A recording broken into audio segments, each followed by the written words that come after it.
அனுரவின் ஆட்சிக்கு முற்றுப்புள்ளி. இலங்கைக்கு புதிய ஜனாதிபதி. நாட்டை 3 வருடத்திற்குள் மொத்தமாக மாற்றி காட்டுவோம்.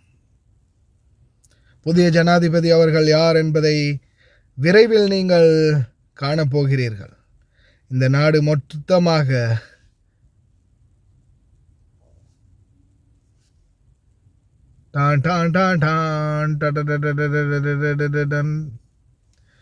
ஆம், நாட்டை கட்டியெழுப்ப போகிறார்கள். අපි වැඩ පෙන්නන්න මේක පෙන්නලා තියෙන වැඩ ඒ වගේ රටම බාර දුන්නා රටම හදලා දෙන්න අවුරුදු 3 හඳුරන්නේ ලාල්කාන්තට ඕනි 30000ම හඳුරුවරු එක තැනකට ගේන්න නම් ඒකත් වෙයි ළඟදී දවසේකට අපි කලබල වෙන්න ඕනේ නැහැ ඕගොල්ලෝ එකතු වෙලා අවශ්‍ය පසුබිම හදාන්න අපි ඕගොල්ලෝ පිටිපස්සේ දත් ඉන්දියා අපේ මතය වෙනස් எப்பயுமே நீங்க பின்னால தான்டா இருக்கிறீங்க. சரி, මත වෙනස් කරන්න බෑනේ. වෙනස් කරන්න බෑනේ. இந்த யாருன்னு தெரியுமா? ஒரு பொம்பளைக்கு பிள்ளைய கொடுத்துட்டு பதிவை கொடுக்காம தலைமறைவாகின மிஸ்டர் மந்த புத்த சமந்த பத்த நாட்டை திருத்த போறாங்க. அனுர கோஹோம், அனுர முடிஞ்சு, அனுரோட ஆட்சி முடிஞ்சு. இனிமே அவங்க தான் நாடை திருத்த போறாங்க. எப்படி? முதல்ல நீ களவுல பெத்த பிள்ளைக்கு பதிவை கொடுத்து முதல்ல உண்ட பிள்ளைய திருத்து. சம்பந்தப்பட்ட முதல்ல நீ அதை பண்ணு. அதுக்கப்புறமா நீ நாட்டை திருத்தலாம். முதலாவது உனக்கு காவி உடை அணிகிறதுக்கே அருகதை இல்லாதால நீ போயிட்ட. அதுக்குள்ள நாட்டை திருத்த போறாங்களாம். இப்ப கூட நம்மளுடைய சமுதாயத்துல இலங்கையில் அனுரகுமார திசாநாயக்க ஆட்சிக்கு வந்ததுலேருந்து நாடு முன்னேறலை அப்படின்னு சொல்லக்கூடிய தாட் இன்னமும் இருந்துட்டு தான் இருக்குது. பலரும் தங்களுடைய விமர்சனங்களை தெரிவிச்சுட்டு தான் இருக்கிறாங்க. நீங்கள் நல்லா தெரிஞ்சுக்கோங்க, இத்தனை வருட காலமாக இலங்கை நாட்டில் அரசியல் செய்த ஆட்சி செய்த அரசியல்வாதிகள் எதையாவது மிச்சம் வச்சுட்டு போயிருந்தா தானே நாட்டை உடனே இப்படின்ற மாதிரி ரெடி பண்ண முடியும்.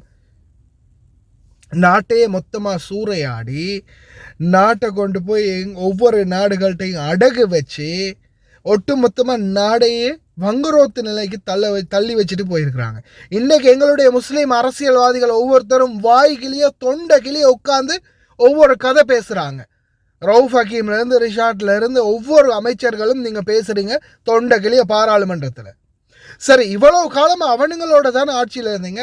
அப்போ இந்த கதையெல்லாம் எங்கே போச்சு? இப்போ நீங்க அனுரையை பிடிச்சிக்கொண்டு அனுரா நீங்க அப்படி பண்றீங்க, அனுரா இப்படி பண்ணிருக்கலாம், இப்படி பண்ணணும், அப்படி பண்ணணும். இவ்வளவு காலமா இது அனுரை கிட்ட சொல்றதுக்கு முன்னாடி எங்களுடைய முஸ்லீம் அரசியல்வாதிகள், தமிழ் அரசியல்வாதிகள், ஏன் ஆரம்ப காலத்துல இருந்த அரசியல்வாதிகள்கிட்ட அதை பேசினா சீட்டையும் கழிச்சு நாட்டை வீட்டையும் விட்டு அனுப்பி விட்டுருவாங்க, இல்லை ஜெயிலில் கொண்டு போய் போட்டுருவாங்க. அதுதானே நடக்கும் இல்லையா? வெள்ளை வேன் வந்து வீட்டு வாசல்ல ஹோன் அடிக்கும். இந்த மாதிரியான அரசியல் கட்சிகளும் அரசியல்வாதிகளும் இருந்ததால இவங்க யாருமே வாய் திறக்கல. ஆனா இப்போ எடுத்தது பட்டது தொட்டதுல இருந்து எல்லாத்துக்குமே யாரு? அனுரு அனுரு அனுரு அனுரு அனுரு எல்லாத்துக்குமே அனுரு. அதில் காமெடி, இதுதான் காமெடி. எங்களிடம் தாருங்கள் நாட்டை, 3 வருடத்துக்குள் நாங்கள் செய்து காட்டுவோம்.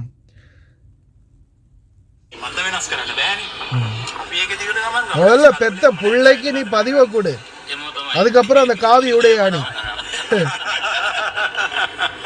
கல்லர்கள் கூட்டம். අපි රටේ අනාගතයේ සුපසිද්ධිය අපේ ඊළඟ පරපුර වෙනුවෙන් කරන්න ඕන දේවල් අපි මම නම් ඉතින් මොන දේශපාලනස් මම උදව් කරන එක මගේ විදියනේ. ඉතින් මං කියන්නේ මේ හොඳ වැඩ නවත්තන්න නැතුව මේව තව පටන් ගන්න කියලා. බැරි නම් අපිට බාර දෙන්න. இந்த 4 பொம்பளைக்கு பிள்ளைய கொடுக்கறதுக்கா?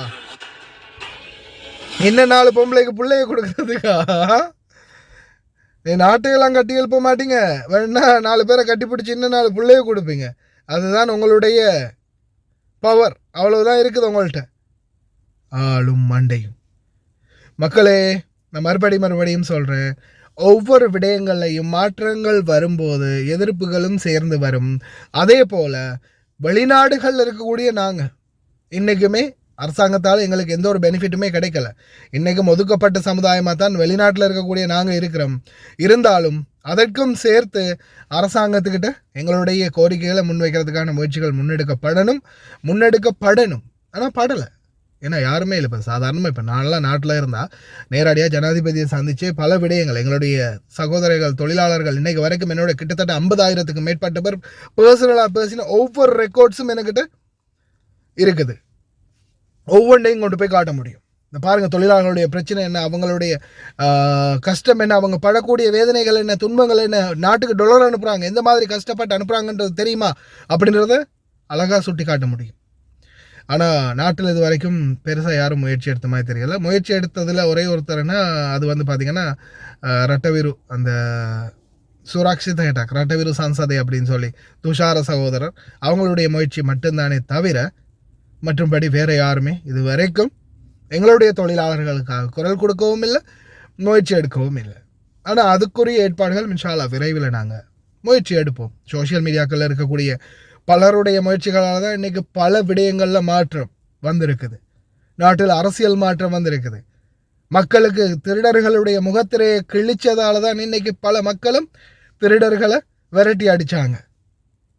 இல்லைன்னா காலத்துக்கும் தாத்தா என்ன கட்சியோ, பாட்டி என்ன கட்சியோ, அப்பா என்ன கட்சியோ, அம்மா என்ன கட்சியோ, அதே மாதிரி மகன் மகள் பேரன் பேத்தின்னு எல்லாம் பரம்பரையாக ஒவ்வொரு கட்சியை பிடிச்சிக்கிட்டே தொங்கியிருப்பாங்க.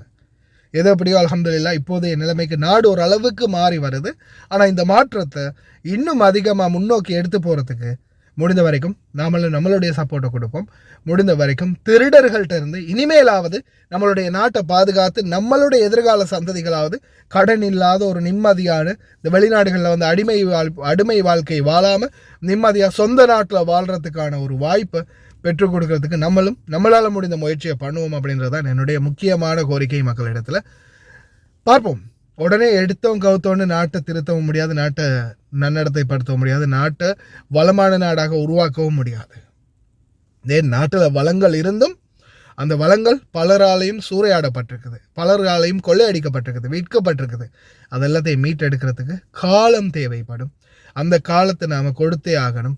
நேற்று இன்றைக்கு வந்தவரை மாற்றி அமைக்கணும் அப்படின்ற பலருடைய முயற்சிகளில் நிச்சயமாக ஒரு சாபம் உண்டாகணும்.